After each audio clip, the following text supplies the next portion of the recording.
Oke, Assalamualaikum warahmatullahi wabarakatuh. Waalaikumsalam warahmatullahi wabarakatuh. Oke, sudah makan siang semua, rekan-rekan? Alhamdulillah sudah Pak, tapi tetap aja ngantuk ya Pak. Alhamdulillah. Yang penting jangan sampai ngantuk ini habis makan nih. Wah, udah ngopi juga. Sambil ngopi Pak. Ngobrol. Saya sudah telepon Pak Agus mau masuk itu. Oke, oke. Kalau gitu kita tunggu 2 menit lagi.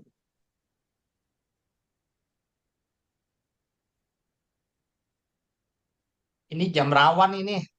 Iya, Pak Nur sudah ngopi Pak Nur, Pak Jeffrey.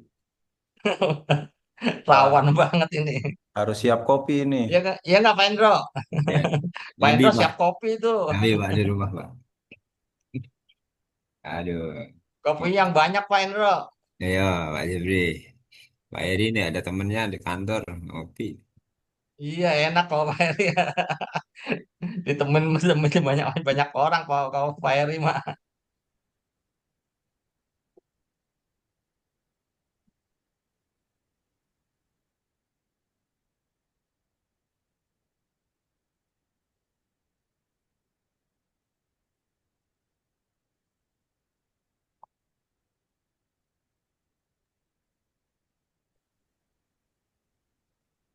Itu Pak Agus sudah hadir kayaknya. Oke, sudah bergabung Pak Agus. Sebentar.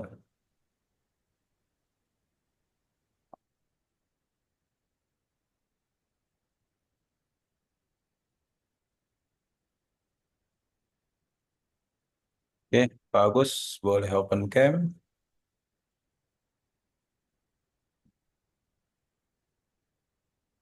Oke, wah, gimana Pak Agus sudah ngopi belum? Oke. Oke, yang penting sudah apa makan siang semua dan jangan lupa ngopi biar nggak ngantuk. Oke, sebentar saya siapkan.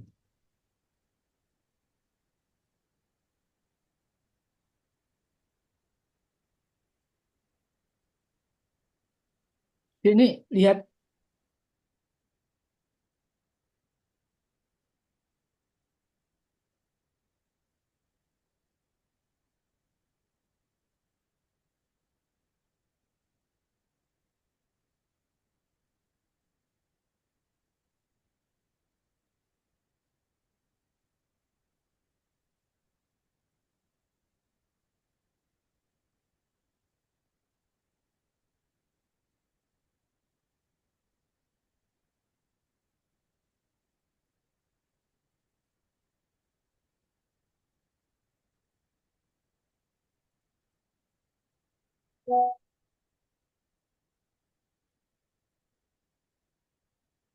Oke, sudah terlihat rekan-rekan semua?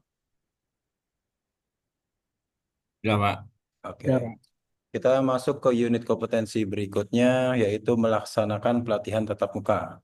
Nah, jadi untuk bukti portofolio unit kompetensi melaksanakan pelatihan tatap muka ini nanti video simulasi pembelajarannya atau micro teaching. Oke, kita akan bedah unit kompetensi ini. Jadi peserta diharapkan mampu menjalin hubungan kerja yang baik pada situasi pembelajaran, menerapkan bimbingan yang tepat dalam situasi pembelajaran, memonitor proses pembelajaran dalam situasi pembelajaran yang digunakan untuk memfasilitasi proses pembelajaran sebagai bagian dari program pelatihan.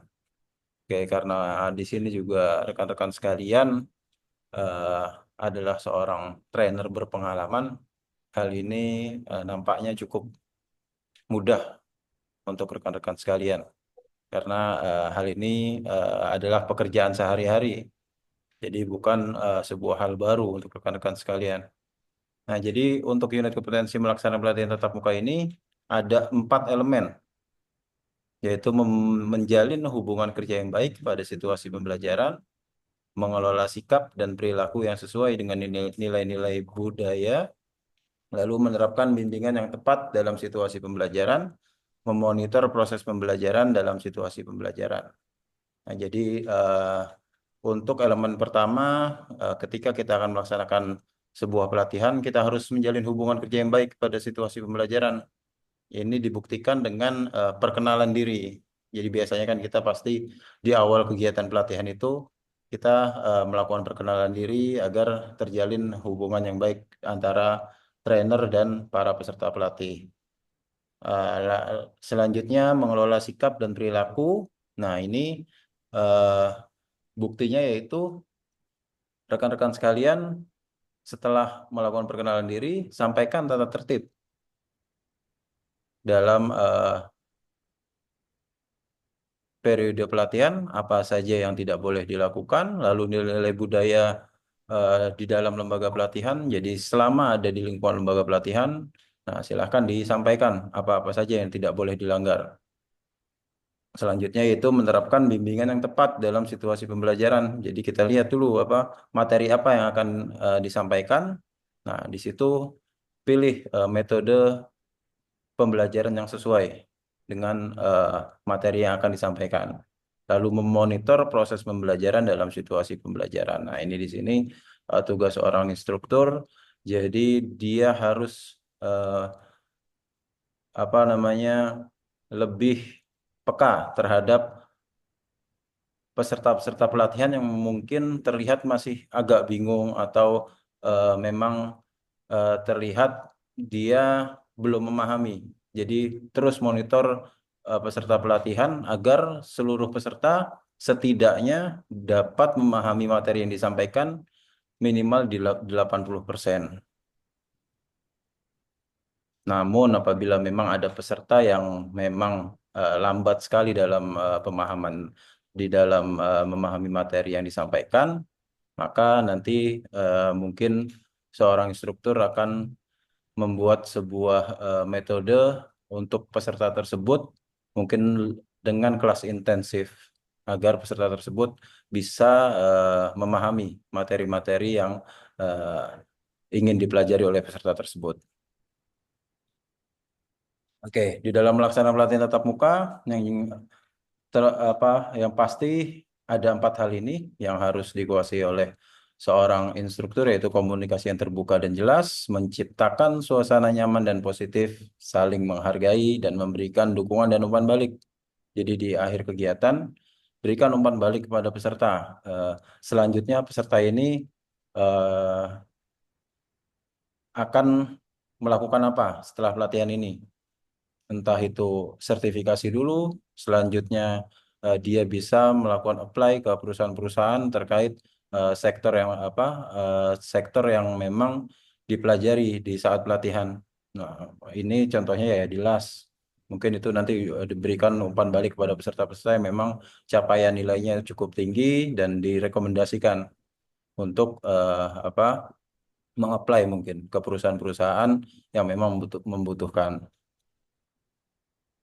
Nah, jadi dari 4 elemen ini, saya rasa eh, rekan-rekan sekalian sudah sering melakukan dan hal ini cukup mudah bagi rekan-rekan sekalian. Oke, nah ini adalah untuk mengelola sikap tadi yang saya infokan di awal. Jadi apa terkait tata tertib di dalam kegiatan pelatihan, lalu nilai-nilai budaya di dalam lembaga pelatihan kerja itu harus disampaikan kepada para peserta agar agar ditaati. Jadi ketika nanti ada hal-hal yang memang dilanggar oleh peserta, peserta tahu dia akan mendapatkan sebuah apa hukuman. Entah itu nanti mungkin dia akan diminta duduk di depan, tidak boleh di belakang karena di belakang dia apa mengganggu peserta lain dan lain sebagainya. Nah, selanjutnya menerapkan bimbingan yang tepat.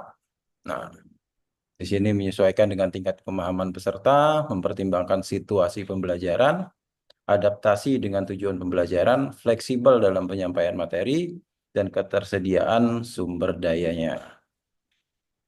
Selanjutnya memonitor proses pembelajaran. Nah, ini adalah KUK-nya, yaitu mengukur pemahaman peserta terhadap materi yang disampaikan, mendeteksi masalah yang timbul, dan memberikan solusi, memonitor suasana kelas agar tetap kondusif, dan memberikan umpan balik terhadap peserta. Oke, slide presentasi tadi sudah saya kirim. Jadi itu adalah bukti untuk melaksanakan pelatihan tatap muka dan bukti untuk merencanakan penyajian materi pelatihan. Dan nanti untuk melaksanakan pelatihan tatap muka ada bukti satu lagi yaitu video simulasi pembelajaran. Nanti kita akan buat video simulasi pembelajaran setelah slide presentasinya telah selesai dibuat. Jadi kemungkinan eh, kita akan melaksanakan simulasi pembelajarannya itu kita sepakati saja kapan terakhir slide presentasi itu diselesaikan, rekan-rekan. Apakah besok pagi atau siang? Besok pagi kali Pak untuk Besok membuatnya. pagi. Ya. Oke, jam 9 gimana? Siang, Pak. Ya, Pak. Kenapa? Siang, Pak. Siang. Siang. Jam berapa, Pak? Suaranya, Pak. Off. Pak Agus, suaranya belum di open. Eh, ya, habis makan siang kan, Pak. Jam 1 lah, Pak. Mohon maaf. Oh, jam 1. Gimana, Pak Endro? Jam 1. Oh, ntar ada yang di bawah ada Jadi yang jam pada 1 kita ketemu Zoom lagi ya untuk simulasi pembelajaran. Hmm. Gimana sih? Nanti tolong Gimana? Zoom-nya diinfokan apa di sini lagi ya? Linknya. Nanti linknya diinfokan, Pak, Oke, siap. di grup. Pak Nur, gimana jam 1 besok? Bebas, Pak. Berarti 9 ini, apa namanya, 9 tugas. Jam 1. Enggak, yang jam 1 itu khusus slide presentasi. Oh, presentasi berarti yang PP, Yang apa, PT. poin tadi ya? Ya, Siap, tapi kalau bisa 9 selesai ya lebih bagus. Jadi nggak punya PR, tinggal ujian nanti. siap, siap. Pak Endro gimana? Bebas, saya bebas. Oke, Pak. Kalau untuk tanggal 9-nya, 9-nya itu apa itu, Pak? Tanggal 9. Tanggal 9 itu uji kompetensi, Pak. Oke, siap. Oh, jadi ini nanti selesai slide-nya itu besok jam 1. Ya, jam 1 siang kita ketemu Zoom untuk melakukan perekaman Oke, uji simulasi kompetensinya pembelajaran. tanggal 9 ya. Ya, uji kompetensi tanggal Oke, 9. siap, siap. Nah, Gimana Pak Endro? Aman Oke, jam 1 siang? Oke, Pak. Saya schedulekan siang, Pak. Oke, nah, siap. tanggal 9 soalnya pas libur itu, cuti bersama kan itu tanggal Ya, 9. itu cuti bersama tanggal Betul, 9. Ya, Hmm. betul Pak Eri. Pas cuti bersama. Ya. Oke, kita lanjut ke unit kompetensi berikutnya yaitu mengelola bahan pelatihan kerja. Nah, tadi di matriks pelatihan sudah membuat daftar kebutuhan bahan ya. Oke, jika sudah, ini lebih gampang membuat tugas-tugasnya. Nah, jadi di sini peserta mampu membuat daftar kebutuhan bahan pelatihan. Tadi bahan pelatihan sudah dibuat. Lalu menyiapkan bahan pelatihan. Lalu mendistribusikan penggunaan bahan dalam proses pelatihan. Jadi nanti ada bukti kita membuat dokumen pendistribusian bahan. Lalu membuat laporan penggunaan bahan pelatihan. Nah, jadi pendistribusian bahan dan laporan atau nanti kita bisa gabung menjadi satu dokumen. Pendistribusian bahan dan laporannya. Jadi di elemennya itu kita membuat daftar kebutuhan pelatihan, menyiapkan bahan pelatihan, mendistribusikan penggunaan bahan dalam proses pelatihan, membuat laporan penggunaan bahan pelatihan. Nah, biasanya untuk instruktur di perusahaan-perusahaan besar, bahan pelatihan itu sifatnya hanya request. Jadi yang menyiapkan itu ada bagiannya sendiri. Tapi terkadang ada juga instruktur yang memang semuanya all in dia yang menyiapkan, lalu apa belanja dan lain-lain. Jadi ini hanya pengetahuan umum saja, jadi disesuaikan dengan lembaga pelatihan masing-masing. Nah, ini adalah personil dalam pengadaan bahan pelatihan. Jadi ada instruktur membuat daftar kebutuhan bahan, lalu ketua jurusan atau kepala LPK menghimpun kebutuhan bahan-bahan pelatihan dari semua instruktur. Lalu panitia pengadaan melakukan pengadaan bahan. Nah, ini untuk biasanya LPK-LPK besar, biasanya dia apa terpisah ininya apa Da- Tugas seorang instruktur itu tidak melakukan pengadaan bahannya. Nah, ini pihak yang berhubungan dengan bahan pelatihan, yaitu petugas gudang dan instruktur. Jadi setelah bagian pengadaan melakukan pengadaan barang, nah nanti petugas gudang yang akan memberikan kepada instruktur atau instruktur yang mengambil kepada petugas gudang. Nah, ini adalah dokumen keluarannya. Jadi daftar kebutuhan bahan tadi kita sudah buat, lalu daftar pendistribusian bahan dan laporan penggunaan bahan. Oke, saya akan share di grup untuk tugasnya.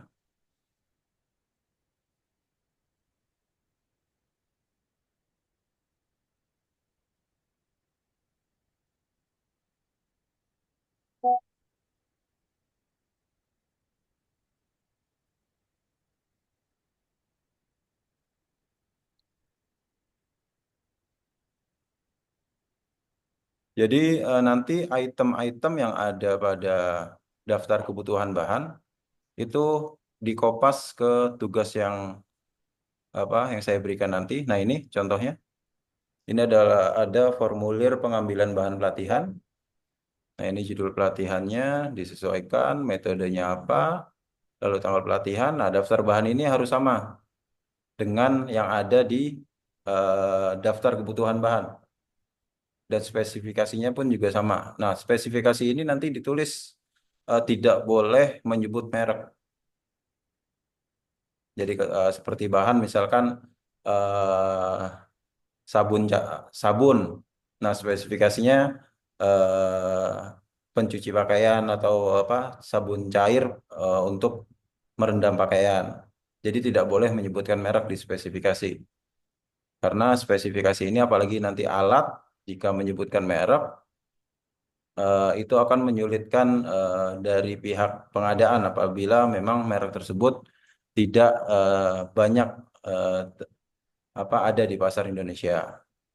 Mungkin yang menyebutkan merek itu untuk pelatihan-pelatihan tertentu yang memang sifatnya itu adalah pelatihan untuk para peserta pelatih yang memang berpengalaman.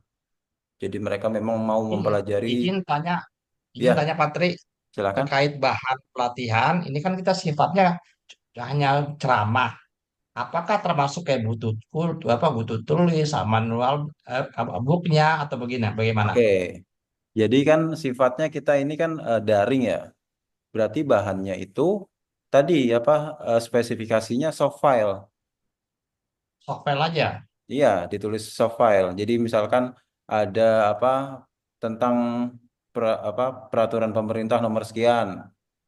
Jadi bahan-bahannya itu nanti mau dibagikan ke peserta. Terus mungkin ambil lagi dari standar dari negara luar. Nah, itu silakan ditulis apa. Nanti Oh, spesifikasinya speknya soft itu file. software aja. Oke. Ya. Jadi kita semua daring nih ya, dalam rangka daring ya. Ya, dibuat daring saja Oke, agar siap. lebih Oke, mudah untuk identifikasi K3-nya. Karena kalau luring oke, nanti Bapak rekan-rekan harus membuat identifikasi K3 beda siap. total dengan contoh.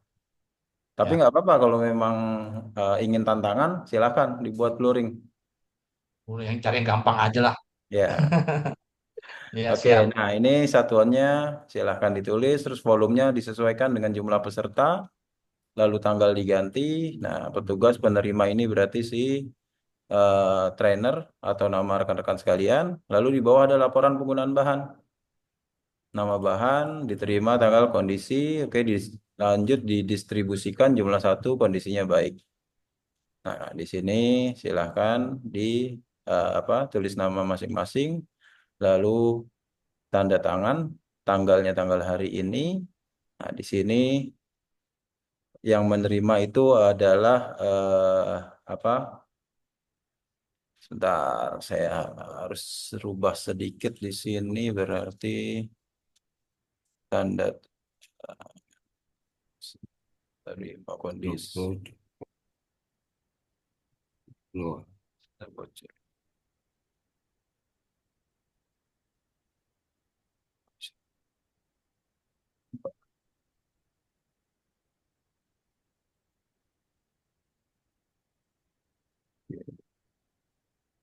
Oke, karena sifatnya daring, diterima olehnya dikosongin aja.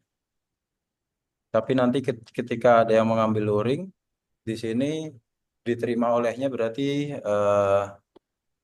ditulis nama pesertanya, lalu tanda tangan. Jadi di sini boleh apa banyak atau nanti dibuat di sini kalau luring ya. Tapi karena kita daring seperti ini aja, nggak apa-apa. Karena nanti buktinya ada di rekaman video apa rekaman kegiatan pelatihannya. Oke, sampai di sini ada yang ingin ditanyakan? Cukup? Cukup saya akan share tugasnya.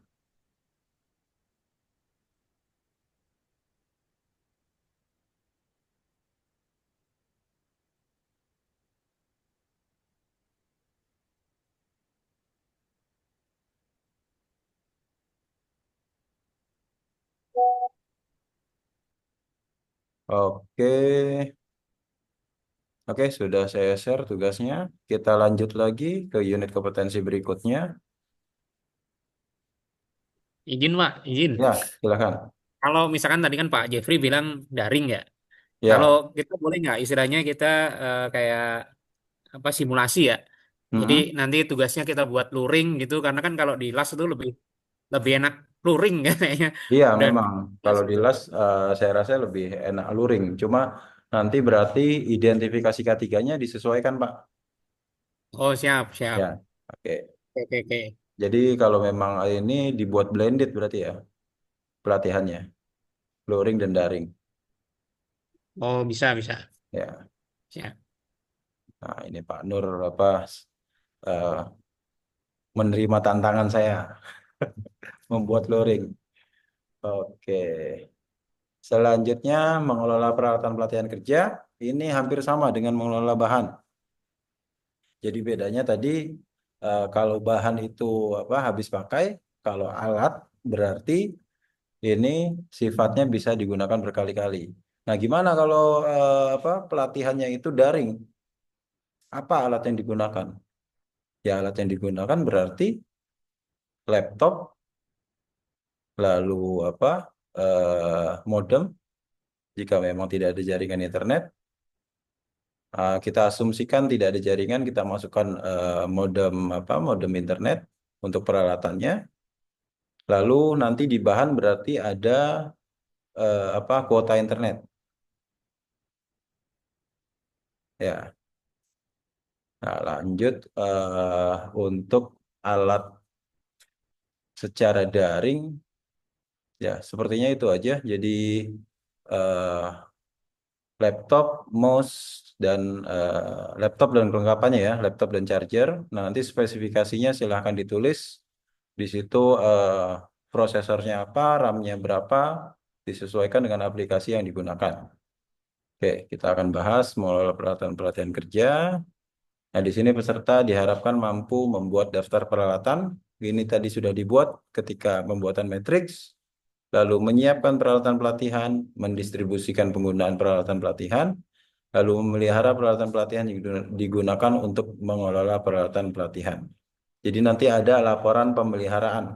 Nah, laporan pemeliharaan ini juga nanti kita gunakan tugasnya itu sebagai bukti untuk unit kompetensi berikutnya, yaitu memelihara fasilitas pelatihan. Jadi fasilitas pelatihannya itu kita sepakati saja laptop, karena kan kita daring ya. Jadi laptop itu kita asumsikan apa perlu dirawat karena sudah terasa lemot. Oke, di sini adalah elemennya. Yaitu membuat daftar kebutuhan tadi sudah, menyiapkan peralatan, mendistribusikan penggunaan peralatan, dan memelihara peralatan. Nah, untuk identifikasinya biasanya bisa dilihat dari modul PBK dari Kemnaker, itu biasanya sudah ada alatnya apa saja, apa, peralatan yang digunakan apa saja, atau dari SKKNI. Nah, tadi kan SKKNI juga ada apa, alat-alat yang dibutuhkan. Oke, nah di sini. Kan di SKKNI itu sudah ada daftar peralatan. Nah, daftar alat-alat tersebut dimasukkan tidak boleh dikurangi, tapi boleh ditambah. Seperti yang saya sampaikan di awal. Nah, ini adalah membuat daftar kebutuhan bahannya. Tadi kita sudah buat di setelah membuat matriks itu adalah daftar kebutuhan peralatan. Nah, ini adalah contohnya daftar peralatan yang dibutuhkan. Ini ada di matriks tadi. Lalu pendistribusian. Nah, ini bon peminjaman alat. Jadi kita akan meminjam alat kepada bagian gudang. Daftar peralatannya silakan ditulis, spesifikasinya, satuan, volume, dan ada satu lagi. Nanti ditambahkan di sini kondisi. Kondisi alat tersebut apakah baik, sangat baik, atau ada yang perlu dikalibrasi. Nah, itu silahkan dituliskan kondisinya. Lalu tanggal di bawah, tanggal hari ini, petugas gudang silahkan diisi nama kawannya. Lalu penerima di sini nama rekan-rekan sekalian. Nah, ini adalah 3 dokumen terkait mengelola peralatan pelatihan kerja, yaitu daftar kebutuhan peralatan, laporan penggunaan peralatan, dan laporan pemeliharaan peralatan. Nanti untuk laporan pemeliharaan peralatan ini kita bahas di mengelola fasilitas pelatihan. Oke, sampai di sini ada yang ingin ditanyakan?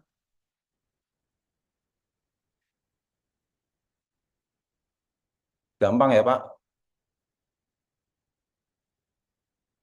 Bingung atau gampang ini? Gimana?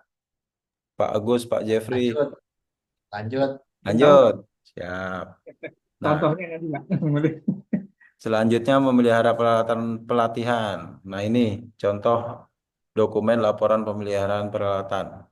Jadi kita sepakati nama alatnya nanti laptop, kondisi peralatan laptop terasa lambat dan lambat atau lemot gitu. Lalu kegiatan pemeliharaannya pembersihan laptop oleh teknisi dan upgrade pada bagian spesifikasi laptop atau bisa diperjelas upgrade RAM dari laptop tersebut. Nah, waktu lama kegiatan silahkan ditulis di hari dan tanggal. Nah, ini hari dan tanggalnya berarti setelah pelaksanaan pelatihan. Jadi waktu atau lama kegiatan pemeliharaan ini setelah pelaksanaan pelatihan. Lalu rincian biaya, jika memang ada biayanya untuk upgrade RAM tadi, silahkan ditulis perkiraan mungkin 1 juta. Atau jika memang hanya pembersihan laptop, berarti di situ tulis tidak ada tidak berbiaya atau di strip aja. Nah, di bawah itu ada rekomendasi saran. Nah, silahkan diisi. Jika menggunakan laptop, jangan lupa untuk dimatikan, jangan langsung ditutup karena nanti akan membuat laptop tersebut lemot, misalkan. Lalu di sini ada penanggung jawab, instruktur di sini berarti nama rekan-rekan, lalu teknisi silahkan diisi nama kawannya, penanggung jawab bagian TU silahkan diisi nama kawannya. Nanti tanda tangannya tanda tangan asal saja, nggak apa-apa. Jadi untuk mengelola peralatan ini ada 4 dokumen: daftar kebutuhan peralatan, peminjaman peralatan, laporan pemakaian peralatan, dan laporan pemeliharaan peralatan. Oke, saya akan share lagi tugasnya. Oke, ini mau mengerjakan dulu atau kita lanjut? Lanjut dulu aja, Pak. Biar Lanjut dulu. dikumpulin sekalian. Ya. Oke,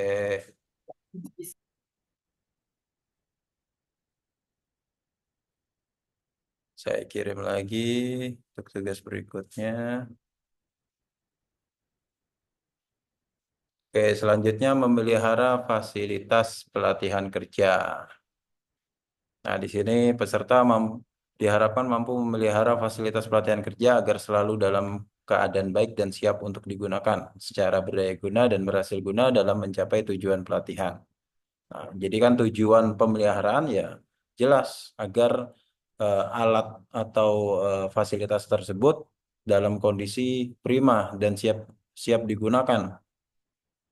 Maka hal pemeliharaan ini instruktur diminta untuk terlibat dalam melakukan pemeliharaannya. Terkait fasilitas-fasilitas yang berhubungan dengan instruktur langsung seperti apa peralatan infokus, lalu laptop, lalu kenyamanan ruangan yaitu AC. Nah, itu instruktur diminta untuk terlibat langsung dalam memelihara fasilitasnya. Oke, jadi diawali dengan perencanaan kegiatan pemeliharaan fasilitas pelatihan. Biasanya sudah ada jadwal pemeliharaan seperti pembersihan AC itu ada jadwalnya, lalu apa eh, pembersihan cat pada laptop juga biasanya ada jadwalnya setahun sekali. Lalu setelah terjadwalkan nanti dilakukan pelaksanaan kegiatan pemeliharaannya dan juga bisa jadi ketika memang di luar jadwal tapi kondisi fasilitas tersebut tidak berjalan dengan baik, maka hal tersebut bisa dilaporkan oleh instruktur kepada teknisi untuk melakukan pemeliharaan. Lalu terakhir yaitu melaporkan hasil pemeliharaan fasilitas pelatihan. Nah, di sini adalah pengertian terkait sarana dan prasarana. Jadi fasilitas belajar merupakan sarana dan prasarana pembelajaran. Prasarana meliputi gedung sekolah, ruang belajar, lapangan olahraga, ruang ibadah, ruang kesenian, dan peralatan olahraga. Sarana pembelajaran meliputi buku pelajaran, buku bacaan, alat, dan fasilitas laboratorium sekolah, dan berbagai media pembelajaran yang lain. Nah, jadi kan di sini sudah jelas ya, fasilitas itu terdiri dari sarana dan prasarana. Nah, yang terlibat secara langsung oleh apa seorang instruktur itu lebih ke fasilitas sarananya. Kalau prasarana biasanya sudah ada pihak gedung yang apa membuat daftar jadwal pemeliharaan fasilitas. Nah, di sini juga ada secara etimologi atau arti kata fasilitas yang terdiri dari sarana dan prasarana belajar, bahwa sarana belajar adalah alat langsung untuk mencapai tujuan pendidikan. Misalnya lokasi atau tempat, bangunan, dan lain-lain, sedangkan prasarana adalah alat yang tidak langsung untuk mencapai tujuan pendidikan. Misalnya ruang buku, perpustakaan, laboratorium, dan sebagainya. Jadi seorang instruktur ini dalam melakukan pemeliharaan fasilitas itu lebih ditekankan dalam pemeliharaan sarana pelatihan. Nah, ini adalah sarana pelatihan contohnya. Ada meja kursi, laptop, notebook, LCD proyektor, mikrofon, sound system, papan tulis, modul atau bahan ajar, bahan praktek, alat praktek, dan alat peraga. Ini contoh dari prasarana pelatihan, ruang kelas, ruang praktek. Jadi ini lebih ke ruangan-ruangan ya. Nah, ini manfaat dilakukannya sebuah pemeliharaan. Jadi ketika pemeliharaan apa dilakukan, maka tingkat kinerja dari alat yang dipelihara tersebut akan lebih panjang tahun operasinya dibandingkan dengan alat-alat yang tidak dipelihara. Oke, nah di sini ada maintenance peralatan. Jadi biasanya pemeliharaan dan perawatan itu ada rencana atau jadwalnya. Nah, oke, ini satu tugas untuk rekan-rekan sekalian. Jadi membuat sebuah jadwal pemeliharaan sarana pelatihan. Jadi tadi sarana pelatihan itu apa saja? Silahkan di list di kegiatannya, lalu di minggu keberapa, pada bulan apa. Nah, ini saya tidak buatkan draftnya, nanti silahkan dibuat. Jadi di sini agar Bapak dan rekan-rekan sekalian belajar membuat sebuah jadwal dari betul-betul dokumen kosong. Jadi nanti buat apa tabel-tabelnya. Oke, setelah membuat jadwal pemeliharaan, lalu laporan pemeliharaannya. Nah, ini contohnya adalah Infocus. Tapi karena kita adalah daring, kita tidak menggunakan Infocus, jadi yang digunakan itu adalah laptop. Nah, silahkan nanti diisi, disesuaikan seperti yang saya jelaskan tadi. Oke, nah, oke, ini secara definisi saja. Oke, sampai di sini terkait memelihara fasilitas pelatihan, apakah ada yang ingin ditanyakan? Izin, Pak. Ya, Tadi kan di peminjaman peralatan kan juga ada pemeliharaan peralatan ya. ya, betul. Laporan pemeliharaan. Nah, bedanya dengan laporan pemeliharaan prasarana dengan apa sarana Ya, dengan yang sebelumnya kayaknya sama oke. ya. Ya, jadi tadi saya kan sudah sampaikan bahwa dokumen tugas untuk mengelola peralatan ini salah satunya bisa digunakan sebagai bukti juga untuk eh, portofolio memelihara peralatan dan fasilitas pelatihan. Nah, karena fasilitas ini sifatnya kan dia lebih eh, lingkupnya lebih besar ya, ada sarana dan prasarana. Nah, sarana itu alat itu termasuk sarana, Pak. Makanya di sini kan tidak mungkin seorang instruktur melakukan pemeliharaan gedungnya, ya kan? Nah, jadi kita ambil pemeliharaan sarana dan agar memudahkan rekan-rekan sekalian, ya kita ambil alat yang sama aja buktinya. Jadi di mengelola peralatan kita ambil memelihara laptop tadi. Nah, di memelihara peralatan dan fasilitas pelatihan kita ambil laptop juga. Bedanya di memelihara fasilitas pelatihan itu ada jadwal, pembuatan jadwal nanti. Itu aja, Pak. Karena memang kadang masih banyak orang yang nggak bisa membedakan dianggap alat dan fasilitas itu beda. Padahal alat itu termasuk dari fasilitas pelatihan. Oke, ada lagi?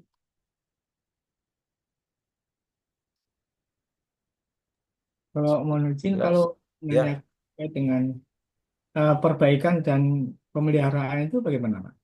gimana Pak? Ada informasi terkait dengan perbaikan dan pemeliharaan alat. Mm-mm. Itu kalau mamanya satu alat eh, nggak berfungsi, otomatis diberikan apa alat baru gitu, Pak. Ya, Itu bagaimana, Pak? Itu kan oke. perbaikan gitu. Jadi kalau misalkan ada alat yang memang tidak berfungsi, berarti sebut ketika Bapak mengambil alat tersebut dari bagian gudang, itu kan Bapak harusnya cek dulu. Nah, ketika mengambil dari gudang itu dicek ternyata tidak berfungsi, ya itu Bapak jangan ambil. Tapi sampaikan ini alat nggak berfungsi, saya minta yang lain. Nah, tapi ketika Bapak mendapati alat yang rusak saat kegiatan pelatihan, nah itu silahkan buat laporan pemeliharaan alatnya. Jadi misalkan alat lasnya bocor, nah silahkan difoto alat yang rusak tersebut, lalu disampaikan apa kerusakannya, lalu kapan Bapak akan menggunakan kembali, berarti di situ buat tanggal estimasi perbaikannya. Nah, nanti sampaikan ke teknisi. Jadi sebetulnya trainer ini hanya melaporkan kepada teknisi bahwa ada alat yang rusak saat digunakan. Jadi itu saja Pak ininya. Jadi nggak sampai si trainer itu dituntut untuk bisa memperbaiki alat yang rusak tersebut. Oke, ada lagi?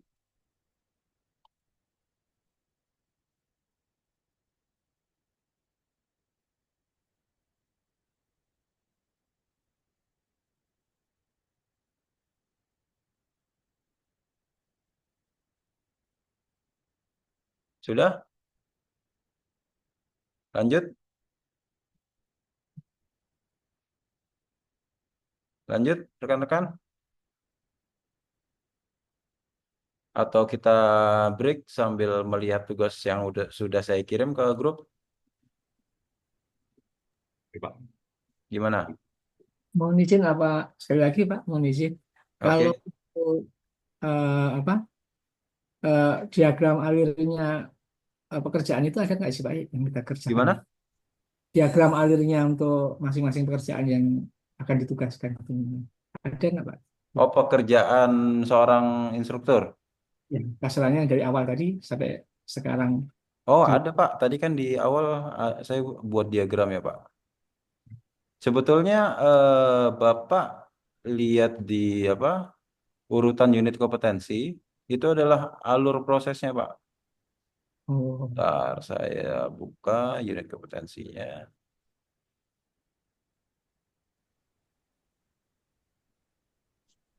Oke, nah ini sebetulnya sudah ngalir nih Pak. Sudah terlihat ya. Kita awali dengan identifikasi standar, lalu merencanakan penyajian materi. Nah, di oh, sini juga Bapak membuat sebuah slide presentasi, lalu melaksanakan pelatihan tatap muka. Nah, di hmm, sini penerapannya kenapa ada di bawah melaksanakan pelatihan tatap muka? Karena eh, di kalimatnya itu menerapkan. Penerapannya itu hanya bisa diterapkan saat pelaksanaan pelatihan. Tapi hmm, identifikasinya itu ada di di bawah rencana ini sebelum hmm, pelaksanaan. hmm, Lalu ada komunikasi di tempat kerja, mengelola bahan, mengelola peralatan, memelihara fasilitas, terakhir baru menilai kemajuan kompetensi. Ini sebetulnya urutan prosesnya. Nah, untuk alur diagram alurnya seperti ini. hmm. Iya, iya. Hmm, Jadi dari tadi identifikasi standar SKKNI, lalu masuk ke kita buat matriks, setelah matriks kita buat daftar kebutuhan alat dan bahan. hmm, Setelah itu kita merencanakan penyajian materi pelatihan. hmm, Nah, ini ada pembuatan session plan dan slide presentasi, lalu membuat identifikasi K3, lalu melakukan komunikasi di tempat kerja, baru pelaksanaan pelatihan tatap mukanya. hmm. Nah, baru di sini makanya ada garis oranye menerapkan K3 langsung ke melaksanakan pelatihan tatap muka karena penerapannya baru bisa dilakukan di sini. Iya. Nah, di dalam melaksanakan pelatihan tatap muka, instruktur juga diminta untuk mengelola alat dan bahan pelatihan dan memelihara fasilitas pelatihan. Nah, setelah itu baru di akhir kegiatan ada penilaian kemajuan kompetensi peserta pelatihan. Oke, sudah cukup jelas, Pak? Sudah, makasih Pak. Oke, Izin izin Patri ya, bertanya, silakan. ini untuk tugas itu yang kelima apa ya? Yang kelima nanti melakukan komunikasi di tempat kerja. Oh, belum ada ya. Belum, belum. Oke, terus yang kedua, izin bisa nggak saya, ya apa, kita ini dapat apa slide-nya itu. Oh, slide ininya. Oke, nanti Ah, saya share, Pak, tolong slide-nya. ya tolong di-share di grup ya, Ya, siap. biar ingat-ingat lagi kadang suka lupa kita. Ya, nanti juga saya share ininya, Pak, video rekaman ini. Oh ya, terima Ya, kasih. Ya, slide-nya juga ya Pak Patri ya. oke, oke, Pak. Oke, makasih. Oke, ada lagi?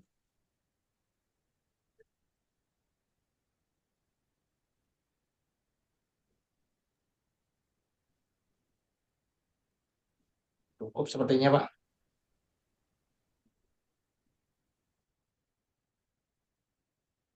Cukup ya. Oke, kita akan lanjut lagi. Mau lanjut atau mau mengerjakan tugas dulu? Sudah lumayan banyak yang saya share soalnya. Sebaiknya lanjut aja Pak, tanggung. Kan ada Lanjut. 8 kan?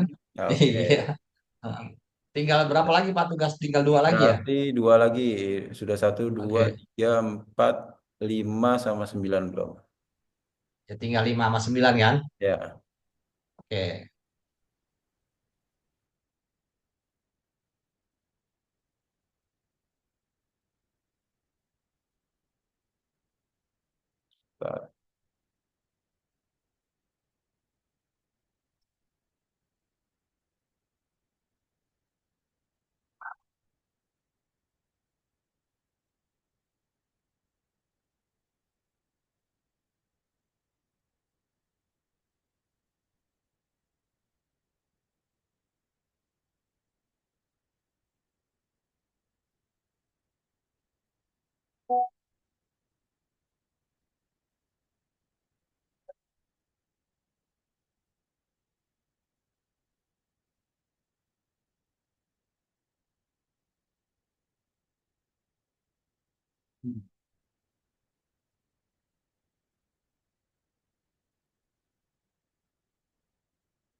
Oke, selanjutnya melakukan komunikasi di tempat kerja.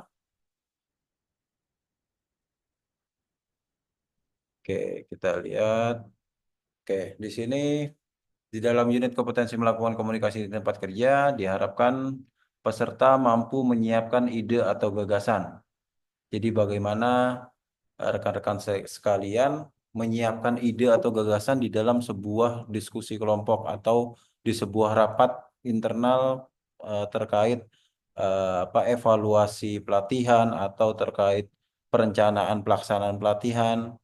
Nah, bagaimana Bapak bisa menyiapkan ide atau gagasan yang memang ide dan gagasan tersebut eh, apa bisa tepat? Ya, salah satunya kita lihat dulu agenda rapatnya apa. ter, apa Apakah itu evaluasi pembelajaran dari apa hal apa pembelajaran yang telah dilakukan. Nah, itu kan nanti Bapak bisa menyiapkan dokumentasi atau apa daftar nilai para peserta pelatihan yang telah selesai melakukan pelatihan. Nah, jadi eh, ketika peserta mampu untuk menyiapkan ide atau gagasan di dalam sebuah diskusi, maka hal ini kita bisa apa membuat bukti portofolionya itu adalah MOM atau notulen rapat. Nanti biasanya asesor juga akan bertanya terkait ini. Bagaimana Bapak eh, menyiapkan ide atau gagasan di dalam sebuah diskusi atau rapat? Ya, jawabannya ya kita lihat dulu agendanya apa. Lalu setelah agendanya sudah kita ketahui, kita cari sumber-sumber referensinya sesuai agenda yang akan dibicarakan. Nah, lalu di sini juga ada peserta mampu melakukan pembicaraan. Nah, ini pembicaraan terkait diskusi-diskusi ini bisa kita buat sebuah dokumen portofolionya itu ya notulen rapat juga. Lalu di sini juga ada peserta mampu berpartisipasi dalam diskusi kelompok. Ini juga terkait bisa masuk ke notulen rapat. Lalu peserta mampu memberikan tanggapan. Nah, tanggapan ini yaitu tanggapan-tanggapan terhadap eh, lawan bicara atau tanggapan terhadap keluhan dari para peserta pelatihan. Biasanya kan ada feedback ya ketika selesai pelatihan. eh, Apakah ada hal-hal yang memang dikeluhkan oleh para peserta? Nah, silakan nanti di sini kita akan membuat sebuah formulir keluhan. Jadi selain feedback juga ada formulir feedback, ada formulir keluhan jika memang ada peserta yang ingin memberikan keluhannya terkait pelatihan yang telah kita lakukan. Mungkin dari sisi tempatnya yang kurang kondusif atau dari sisi apa penyampaian materinya. Nah, itu bisa dikeluhkan oleh peserta dan nanti silakan diberikan tanggapan dan apabila memungkinkan untuk apa kemajuan ke depannya terkait lembaga pelatihan kerjanya, silakan disampaikan keluhannya kepada manajemen agar ada tindakan-tindakan evaluasi yang bisa dilakukan oleh manajemen LPK. Nah, ini adalah elemennya di dalam melakukan komunikasi di tempat kerja. Satu, mengkomunikasikan tentang nilai-nilai perusahaan atau tempat melaksanakan pelatihan. Nah, ini bisa direalisasikan saat nanti rekan-rekan membuat video simulasi pembelajaran, sampaikan tata tertib eh, perusahaan sebelum masuk ke materi pelatihan. Lalu di sini ada juga selanjutnya mengkomunikasikan informasi tentang tugas, proses, peristiwa atau kejadian. Ini terkait komunikasi dua arah kepada peserta pelatihan, tanya jawab, lalu memberikan tugas-tugas kepada para peserta. Nah, ini termasuk di dalam bukti mengkomunikasikan informasi tentang tugas, proses, peristiwa atau kejadian, lalu melakukan partisipasi dalam diskusi kelompok untuk mencapai hasil kerja yang tepat. Nah, ini yang tadi saya sudah sampaikan juga. Ini dibuktikan dengan notulensi rapat. Nanti saya akan berikan draftnya. Nanti disesuaikan isinya dengan pelatihan yang akan dibuat oleh rekan-rekan sekalian. Lalu menyampaikan pandangan kelompok terhadap orang lain. Ini juga apa buktinya kita buat sama dari notulen rapat, dan terakhir yaitu memberi tanggapan terhadap keluhan pelanggan. Nah, ini adalah form keluhan, nanti kita juga akan buat sebagai bukti untuk elemen yang terakhir. Oke, sampai di sini ada yang ingin ditanyakan?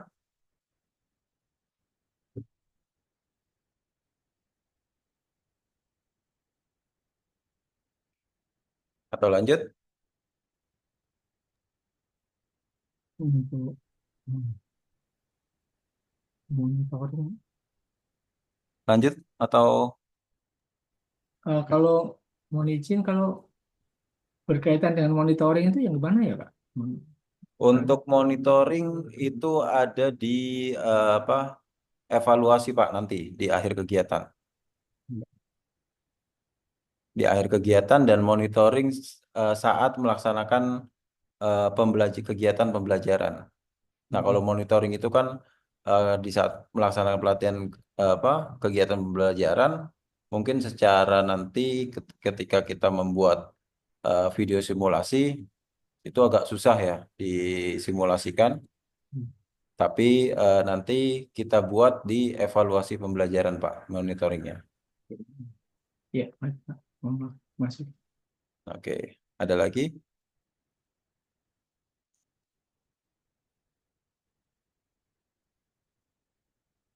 Oke, ini adalah contoh pesan-pesan atau nilai-nilai perusahaan yang bisa dikomunikasikan.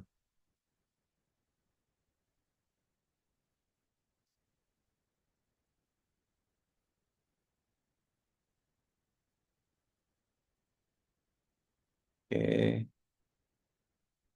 Nah, ini jenis-jenis komunikasi mungkin tidak perlu saya jelaskan. Ada komunikasi satu arah dan komunikasi dua arah. Lalu teknik berkomunikasi di sini juga sama. Pastinya Bapak rekan-rekan sekalian sudah memahami dan memang menerapkan bagaimana teknik berkomunikasi di dalam proses pelatihan.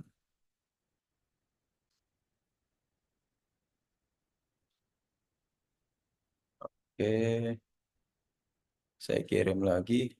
Oke, izin boleh direview dulu sebelum kita ke materi terakhir.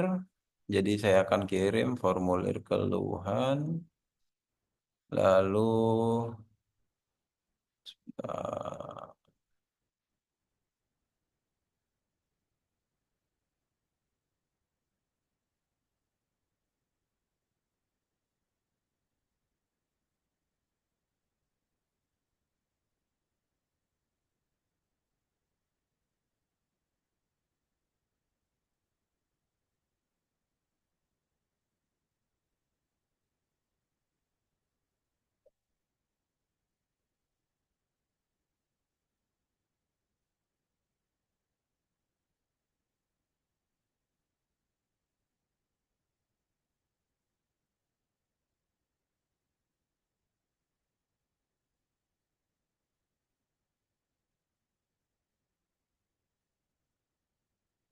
oke, rekan-rekan sekalian, kita break sampai 14.30 sambil rekan-rekan bisa review dokumen-dokumen yang telah saya kirimkan di grup WA.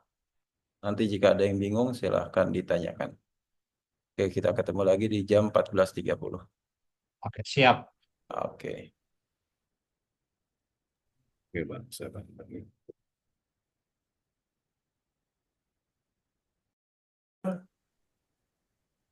Oke, saya izin share screen.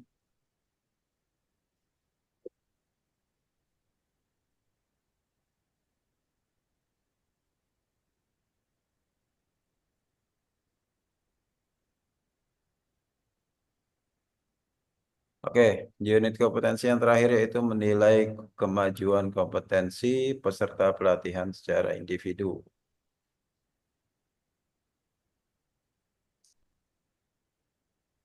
Oke, jadi unit kompetensi ini dimaksudkan untuk penilaian kemajuan kompetensi para peserta pelatihan. Jadi nanti ada sebuah daftar nilai dari para peserta pelatihan yang telah mengikuti pelatihan.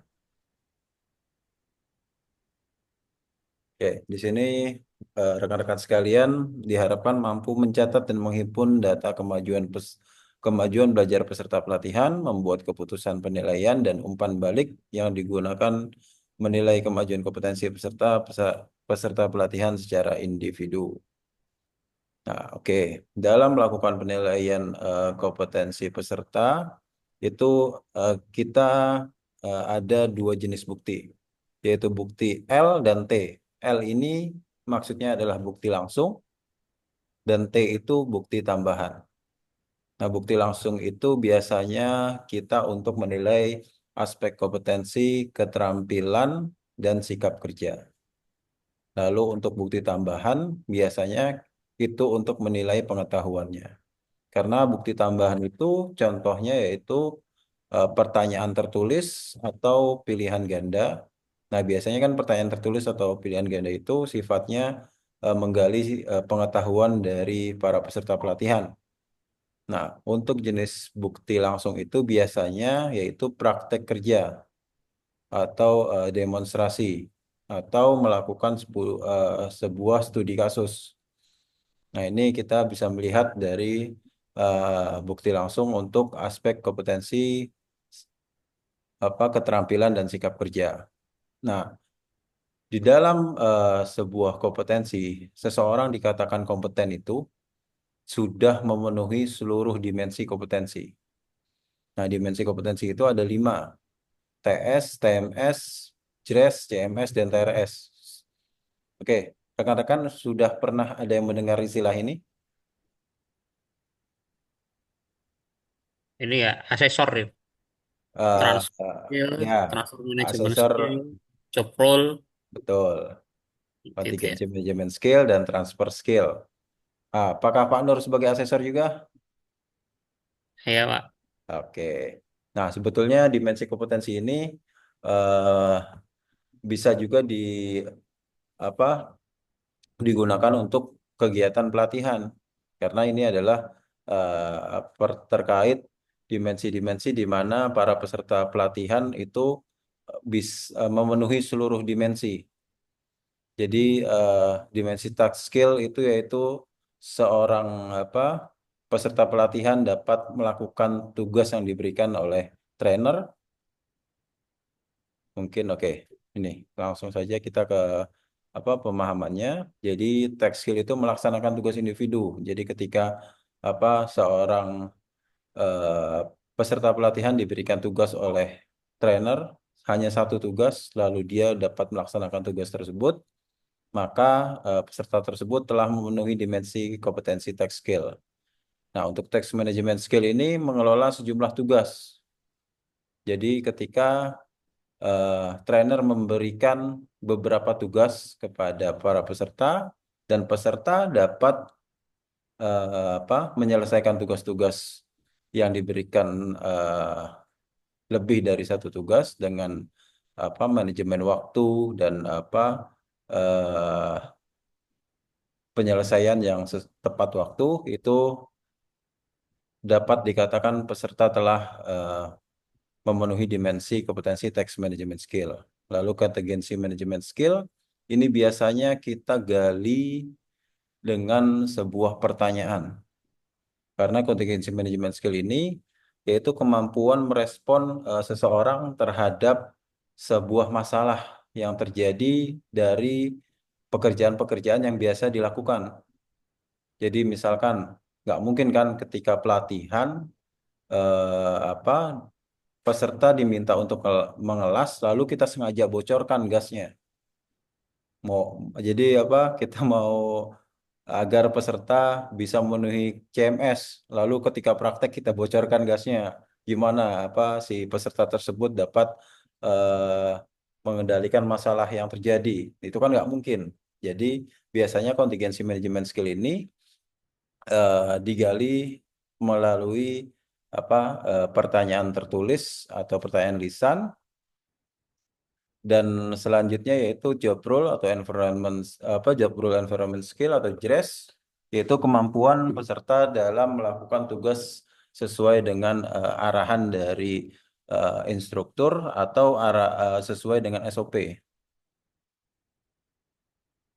Jadi ketika peserta pelatihan dapat melakukan tugas sesuai arahan dari seorang instruktur, maka peserta tersebut sudah memenuhi dimensi kompetensi JRES atau Job Role Environment Skill. Lalu terakhir ada transfer skill, yaitu kemampuan beradaptasi dengan lingkungan maupun alat yang baru. Transfer skill di sini bukan berarti eh, seorang trainer mentransfer ilmunya ke peserta pelatihan. Tapi transfer skill di sini diartikan, jadi misalkan peserta pelatihan biasanya menggunakan alat welder dengan merek A. Lalu ketika pelatihan, di situ ada welder dengan merek B yang tata cara penggunaannya itu tidak lebih dari 50% perbedaannya. Jadi mirip-mirip masih. Nah, ketika peserta pelatihan dapat menggunakan apa alat welder B dengan baik dan benar, lalu sesuai dengan standar, maka peserta tersebut sudah memenuhi aturan dimensi kompetensi transfer skill. Nah, jadi nanti kita akan membuat sebuah pertanyaan untuk evaluasi menggunakan dimensi ini. Gimana? Kira-kira Pak Nur, kalau Pak Nur kayaknya kalau asesor sanggup nih buat pertanyaan dengan dimensi ini. Oke, kalau yang lainnya gimana? Kita mau buat berdasarkan dimensi sekalian belajar atau mau buat pertanyaan eh, sebagai contoh saja jadi tidak melihat dimensi kompetensi lagi. Kita sepakati aja. Mau berdasarkan dimensi kompetensi atau hanya pertanyaan singkat, satu pertanyaan untuk seluruh materi yang telah diberikan. Yang gampang aja, Pak. Yang gampang aja. Oke, jadi nanti kan di evaluasi itu ada pertanyaan terkait pertanyaan tertulis sama diminta praktek ya. Nah, berarti kalau misalkan daring berarti membuat sebuah studi kasus nanti pesertanya. Jadi di slide presentasi itu silahkan membuat sebentar. Saya akan buka slide presentasi contohnya.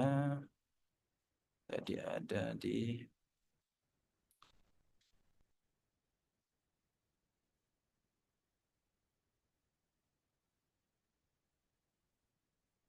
Oke. Nah, di evaluasi ini sebelah kiri tentang pengetahuannya, sebelah kanan tentang praktek kerjanya. Jadi silahkan nanti dibuat pertanyaan sesuai dengan materi yang rekan-rekan akan sampaikan. Ya, jadi sebelah kiri itu tentang pengetahuan, sebelah kanan tentang praktek kerja. Oke, kita lanjut lagi. Nanti pertanyaannya dituliskan di situ. Lanjut oke.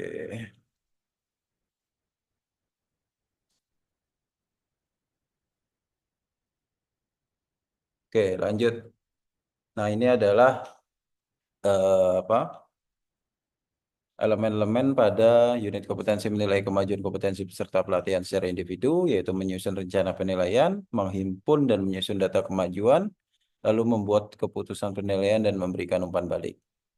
Nah, ini adalah contohnya. Kita akan membuat soal IC dan praktek kerjanya. Jadi silahkan nanti eh, disesuaikan kode unit, judul unit, lalu nama peserta. Di atas itu nama peserta dari rekan-rekan. Jadi bukan nama rekan-rekan ya. Jadi silahkan ambil mungkin pernah ada satu nama peserta pelatihan yang masih terngiang di kepala. Nah, silahkan dimasukkan nama pesertanya. Nah, elemen kompetensi, lalu KUK, indikator capaian, silahkan dikopas dari matriks. Ini merujuk ke matriks lagi. Nah, soal essay, nah itu silahkan di apa? Copy dari indikator capaiannya. Jadi tulisan yang di bold itu kan ada dapat, mampu, harus ya. Dapat, lalu mampu, dan harus. Harus itu jadi sikap kerjanya. Mampu itu di sini sebentar. Tujuan fungsi. Kita akan praktek langsung saja. Saya buka dokumen file Word-nya.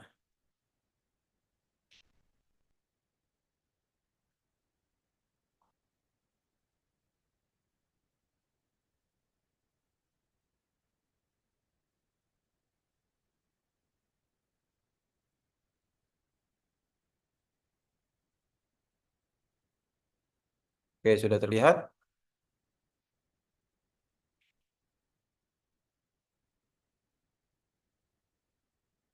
Oke, jika sudah terlihat di sini silahkan elemennya di copy. Oke, saya akan sandingkan dengan matriks ya. Sebentar. Jadi Bapak dan Ibu tahu.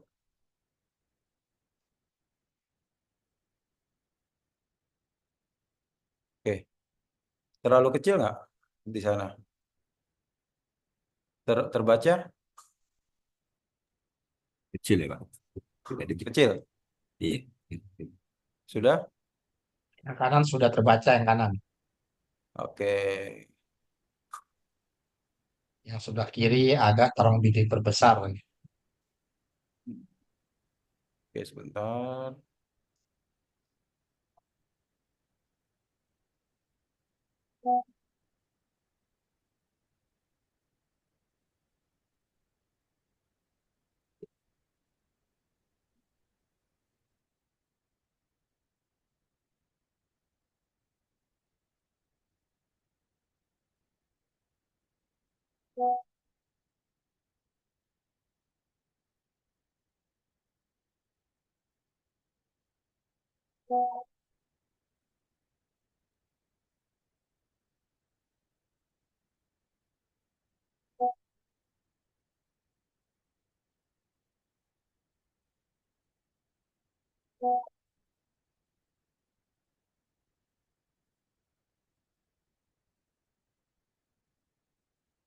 Oke, Bapak dan Ibu, rekan-rekan sekalian. Jadi di sini kode unit silahkan ditulis sesuai yang ada di matriks, lalu judul unit, nama peserta, ini bukan nama rekan-rekan, tapi nama dari peserta pelatihannya. Silahkan tulis copy elemen kompetensi dari matriks, lalu KUK ini dari apa matriks juga. Di matriks juga kita sudah copy KUK-nya. Nah, di sini untuk dapat ini saya akan ini highlight. Jadi yang tebal ini jangan dihapus. Nanti ini disesuaikan yang saya merahkan. Nah, jadi di sini KUK-nya yang pertama yaitu gaya komunikasi pelanggan diidentifikasi sesuai dengan karakter pelanggan. Nah, berarti di indikator capaiannya yaitu dapat kata kerjanya kita beri imbuhan dapat mengidentifikasi, lalu balik ke kalimat awal gaya gaya komunikasi pelanggan berdasarkan gaya kepribadian pelanggan. Atau bisa di sini mengidentifikasi gaya komunikasi pelanggan sesuai dengan karakter pelanggan. Nah, biar saya sesuaikan dengan gaya komunikasi sesuai dengan karakter pelanggan. Lalu di sini ada juga teknik menghadapi pelanggan dengan gaya komunikasi yang berbeda-beda diterapkan. Berarti di sini mampu menerapkan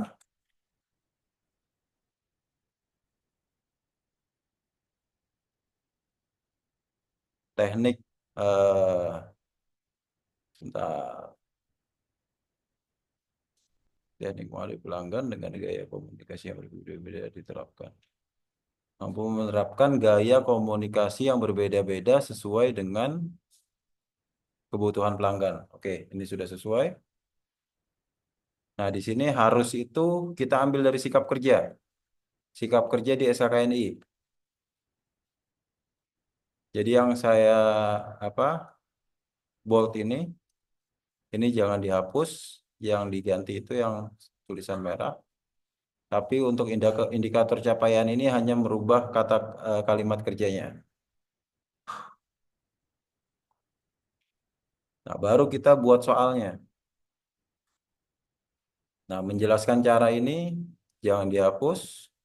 Langsung kita buat menjelaskan cara mengidentifikasi. Kita ambil yang pertama ini. Menjelaskan cara mengidentifikasi gaya komunikasi pelanggan sesuai dengan karakter pelanggan. Lalu simulasi kerjanya mempraktekkan cara berkomunikasi. Oke, nah ini. Jadi mempraktekkan caranya itu jangan dirubah. Oke, sampai di sini cukup dipahami?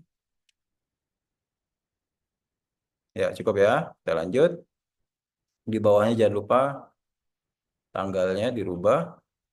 Lalu nama rekan-rekan sekalian. Selanjutnya perangkat evaluasi. Nah, ini jadi seakan-akan nanti perangkat evaluasi ini sudah dikerjakan oleh peserta pelatihan. Jadi nomor 11 ini kita ambil dari sini. Ini di copy. Ini di copy. Nah, di sini kan masih kalimatnya menjelaskan. Kita buat sebuah kalimat tanya.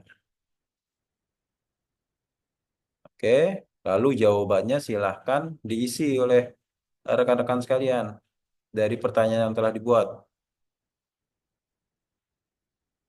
Oke, jadi ini di copy dari bagian atas yang nomor 11. Nah, ini nanti tergantung dari soal IC yang dibuat. Berarti kan ada 2 soal IC ya. Karena kan kita ambil 2 elemen. Jadi ada 2 soal IC. Nah, soal IC yang kedua silahkan sama dikopas. Lalu buat jawabannya.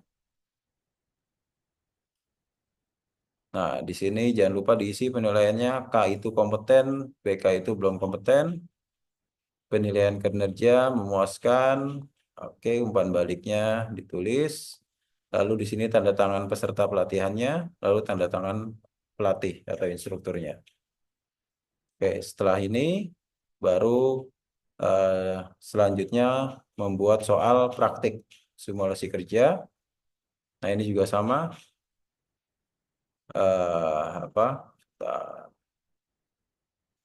Praktekkan cara ini. Saya hapus. Ini dikopas dari bagian atas tadi yang kita telah buat. Dari sini. Ini kita kopas. Pindahkan ke sini. Lalu beri tanda tanya. Nah, hasilnya di sini ditulis memuaskan karena memang ini adalah praktik atau bisa buat studi kasus. Nah, di bawahnya penilaian, umpan balik, tanda tangan peserta, dan tanda tangan pelatih atau trainer. Nah, di bawahnya ada form monitoring perilaku kerja. Ini terkait sikap kerja dari peserta pelatihan. Nah, ini sudah ada isi capaiannya. Ini apa? Nggak apa-apa begini aja, tapi tetap rekan-rekan sekalian dibaca uraiannya agar nanti ketika asesor menanyakan terkait apa bagaimana indikator untuk menilai sikap kerja seorang peserta pelatih. Nah, itu mungkin nanti ada gambaran rekan-rekan sekalian apa saja indikatornya. Tidak perlu apa hafal semua, yang penting eh, memahami mungkin poin-poin ini terkait komunikasi si peserta, terkait kesediaan mengikuti aturan peserta, lalu terkait kerjasama timnya, terkait ketelitian, lalu terkait tentang analisa dan antisipasi, lalu keterkaitan tentang proaktif, lalu mencari sumber informasi. Nah, itu semua nanti bisa saja asesor menanyakan bagaimana cara menilai indikator eh, perilaku peserta pelatihan. Oke, sampai di sini ada yang ingin ditanyakan?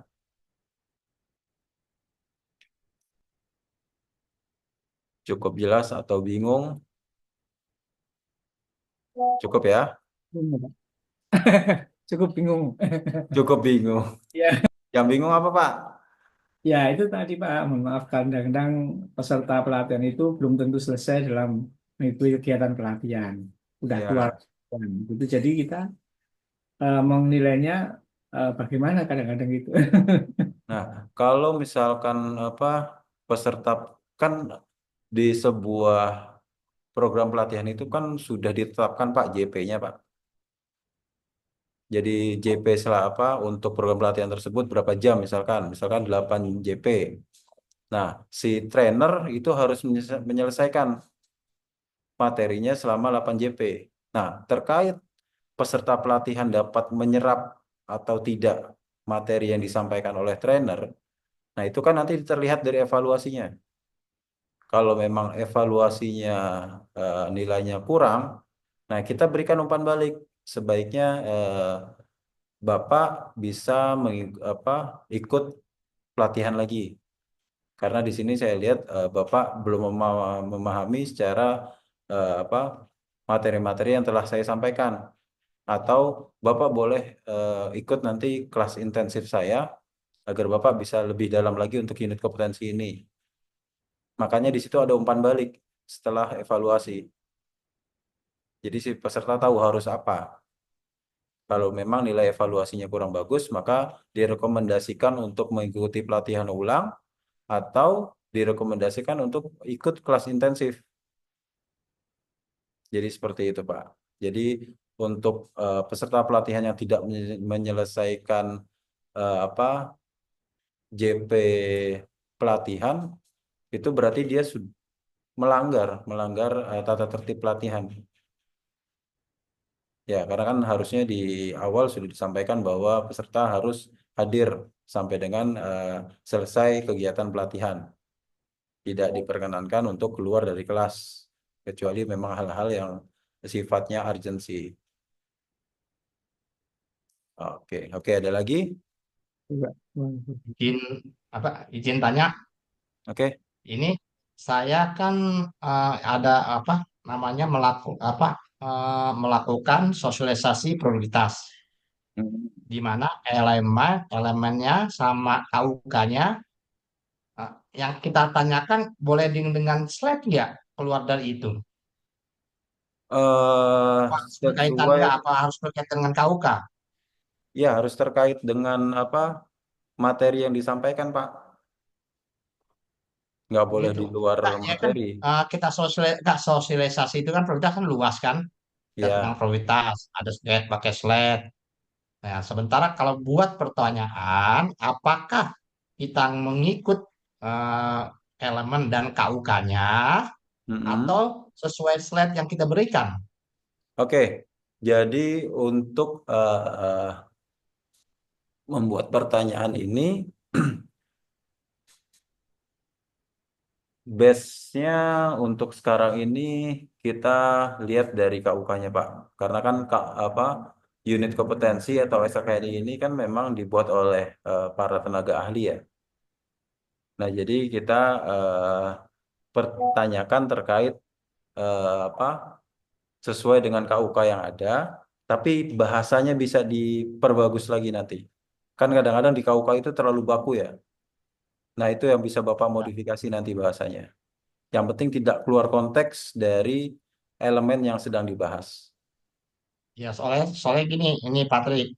Soalnya elemen pertama kan merencanakan sosialisasi prioritas dengan KUK-nya, tujuan dan sasaran sosialisasi ditetapkan sesuai target, bahan dan informasi dan seterusnya. Yang kedua adalah melaksanakan sosialisasi prioritas di mana KUK-nya metode, media dan konten sosialisasi ditentukan sesuai dengan kebutuhan. Ini formatif banget tuh kan. Sementara isinya kalau kita jelaskan itu kan akan berbeda gitu. Misalkan apakah itu probabilitas? Nah, di sini nggak ada gitu pertanyaannya.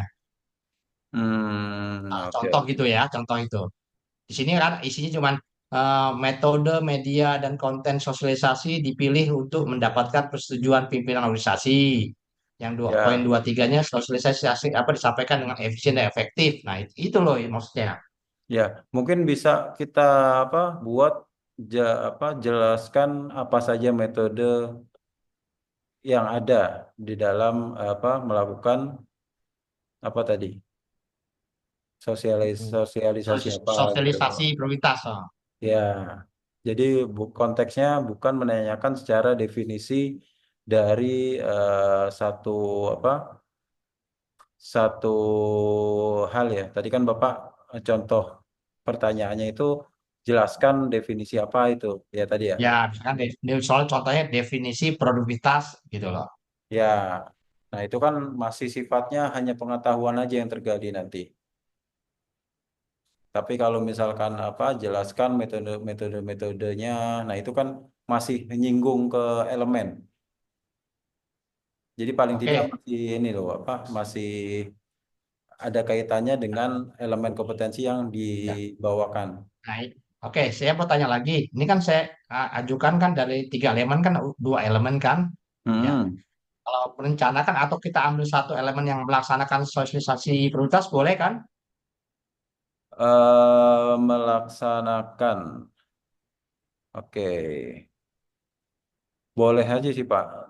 Tapi nanti Soalnya, apakah untuk identifikasinya itu ada di elemen kedua?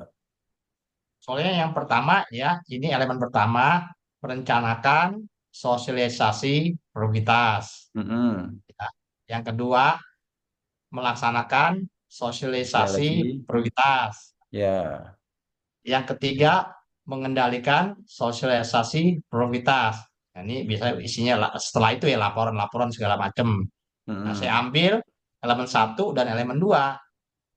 Oke, Nah, ini kan baru merencanakan, jadi kan sifatnya tujuan dan sasaran sosialisasi ditetapkan sesuai target. Bahan dan ya. informasi kebutuhan sosialisasi, tim sosialisasi ditetapkan. Dan ya sepertinya namanya perencanakan ya, perencanaan. Mm-mm. Nah, ini saya ambil yang melaksanakan sosialisasinya gitu. Oh, oke oke. Nggak apa-apa Ini Pak. udah Kalau masuk memang ya. mau ambil apa satu unit untuk Pak Jeffrey Hmm. agar apa Karena emang ini memudahkan. agak-agak rancu kan dulu ini kan sebenarnya baru dibikin apa SKKN-nya pas baru-baru banget tahun 2000 berapa ya? 2020 lah kalau nggak salah itu kan. Baru Ya. dibuat. Ini kan termasuk satu ya apa yang baru ya, prioritas itu bidang baru gitu loh. Mungkin Hmm. timnya eh, ya saya tahu sendiri ya teman-teman saya juga semua kan gitu kan ya Ya. mungkin belum belum maksimal gitu kan. Nah, ya, Oke karena oke. dikejar target gitu loh. Oke. Iya Pak, nggak apa-apa Tuh, untuk Pak Jeffrey ambil di satu unit saja oke, biar siap ya. memudahkan juga. Oke, Oke, ada lagi? oke, baik. Makasih Patri ya. Oke, sama-sama Bapak. Yang lainnya?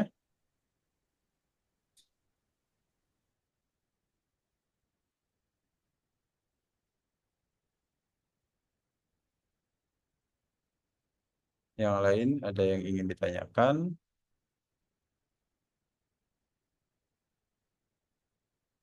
Oke, sudah ya? Tidak ada lagi yang ingin ditanyakan? Cukup ya? Oke, Oke, sepertinya sudah lelah. oke. Jadi saya review singkat.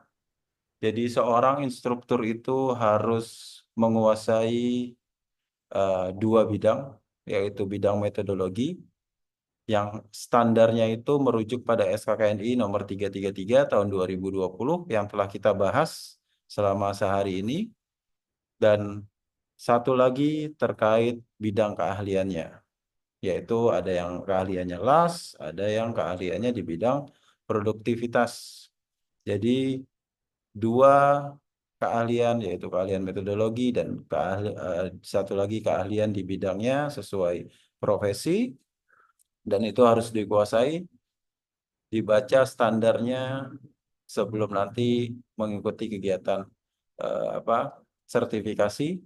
Jadi standar yang dibaca untuk mengikuti kegiatan sertifikasi standar terkait metodologi SKKNI 333 tahun 2020.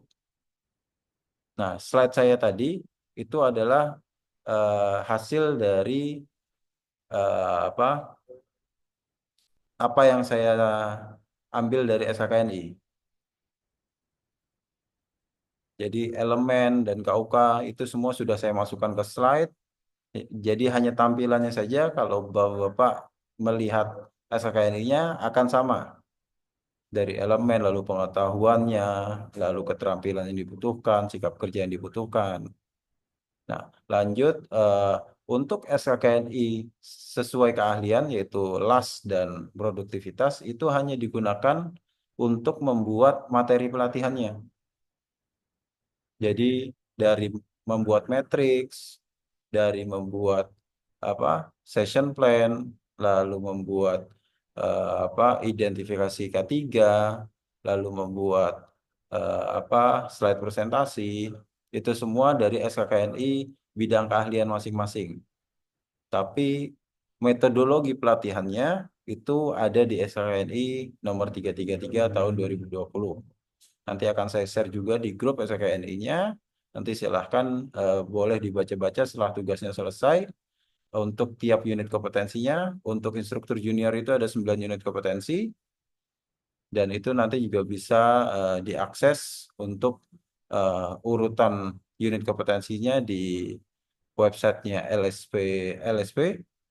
Nanti kita akan melakukan uji kompetensi secara online. Jadi tugas-tugas nanti setelah dibuat, jangan lupa semua ada logo LPK atau logo perusahaan, tanda tangan dan tanggal pastikan ada, tidak boleh ada tanda tangan yang kosong.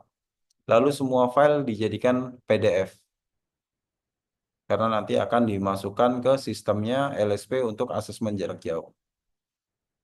Oke, nanti juga saya akan share video-video tutorialnya di dalam melakukan pembuatan akun, lalu melakukan permohonan sertifikasi, melakukan penilaian mandiri, dan untuk TUK-nya harus seperti apa, itu nanti saya akan share di grup. Oke, sampai di sini ada yang ingin ditanyakan, rekan-rekan sekalian? Eh, bisa nggak tolong di-share juga logo apa LPK-nya, logo LPK. PPKP Oke, Alas Condet. oh ya, Eh, LPK Condet mungkin bisa Pak Eri. Pak Nur ya? Iya. siapa? Ya, nanti di grup aja di share. Tolong Pak Heri ya, tolong di-share di ini logonya. Oh, siapa? Siap. Oke, jika sudah tidak ada pertanyaan, Satu lagi, oke tolong share silakan. slide-nya Pak Patri. Ya, nanti saya Tolong share Pak. di-share slide-nya ya. Oke, Siap. makasih. Oke, oke. Jika sudah tidak ada pertanyaan lagi, maka saya akhiri kegiatan pelatihan hari ini. Semoga semua yang telah saya sampaikan dapat bermanfaat, dan saya masih terbuka untuk tanya jawab melalui grup WA. Silahkan jika ada yang bingung ditanyakan melalui grup WA. Dan kita akan ketemu lagi besok siang di jam 1 siang untuk melakukan micro teaching. Saya nanti akan share contoh micro teaching dari orang lain yang sudah melakukan. Jadi nanti bisa dijadikan rujukan.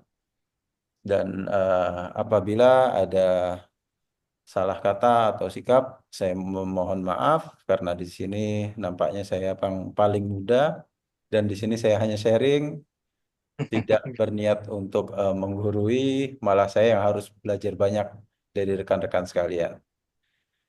Oke, Wah, terima kita kasih kasih banyak, semuanya, Pak. Terima Pak kasih banyak. Agus, Pak Jeffrey, Pak Nur Fitriadi, dan Pak Endro. Sampai jumpa kembali. Saya tutup kegiatannya. Wassalamualaikum warahmatullahi wabarakatuh. Waalaikumsalam. Waalaikumsalam Waalaikumsalam warahmatullahi warahmatullahi wabarakatuh. wabarakatuh.